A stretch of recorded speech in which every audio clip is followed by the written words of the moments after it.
தென்காசி சுரண்டையில் மாணவி ஒருவர் வகுப்பறையிலேயே உயிரிழந்திருக்கிறார். அந்த பள்ளி வளாகமே பரபரப்பாக காணப்படுகிறது. அண்மை செய்தியாக பார்த்துக் கொண்டு வருகிறோம். தென்காசி மாவட்டம் சுரண்டையில் அரசு பள்ளியில் மாணவி மயங்கி விழுந்து உயிரிழந்துள்ளார். பள்ளி வகுப்பறையில் திடீரென மயங்கி விழுந்த மாணவி மானசா அவர் உயிரிழந்திருக்கிறார். அண்மை செய்தியாக பார்த்துக் கொண்டு வருகிறோம். மாணவியின் உடலை மீட்டு பிரேத பரிசோதனைக்கு அனுப்பி வைக்கப்பட்டுள்ளது. இதுகுறித்த முழு விவரங்களை வழங்க செய்தியாளர் விமலவேலன் நம்மோடு இணைப்பில் காத்திருக்கிறார். விமலவேலன், வணக்கம். விவரங்கள். வணக்கம் நவீனா. தென்காசி மாவட்டம் சுரண்டை அருகே உள்ள இரட்டைக்குளம் பகுதியைச் சேர்ந்தவர் பிரகாஷ். இவரது மகள் மானசா 14 வயதான இவர் சுரண்டை சிவகுருநாதபுரம் பகுதியில் உள்ள அரசு மேல்நிலைப் பள்ளியில் 9ஆம் வகுப்பு பயின்று வந்த நிலையில் இன்று காலை வழக்கம் போல் பள்ளிக்கு சென்றவர் திடீரென மயங்கி விழுந்ததாக கூறப்படுகிறது.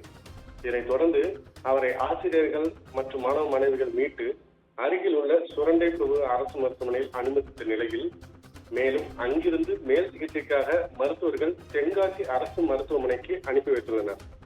இந்த நிலையில் தென்காசி அரசு மருத்துவமனை மருத்துவர்கள் மாணவி மானசாவை சோதனை செய்த போது அவர் ஏற்கனவே உயிரிழந்து விட்டதாக தெரிவிக்கவே தகவல் அறிந்து விரைந்து வந்த சுரண்டை காவல்துறையினர் இது தொடர்பாக வழக்கு பதிவு செய்து தற்போது விசாரணை மேற்கொண்டு வருகின்றனர்.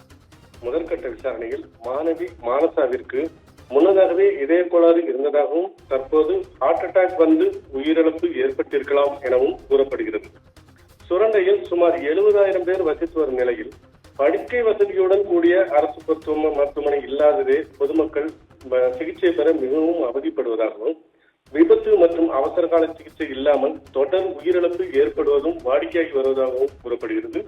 இதனால் உடனடியாக சுரண்டையில் படுக்கை வசதியுடன் கூடிய அரசு மேம்படுத்தப்பட்ட மருத்துவமனை அமைக்க வேண்டும் என தமிழக அரசுக்கு சுரண்டை பொதுமக்கள் கோரிக்கை விடுத்துள்ளனர். நவீனா,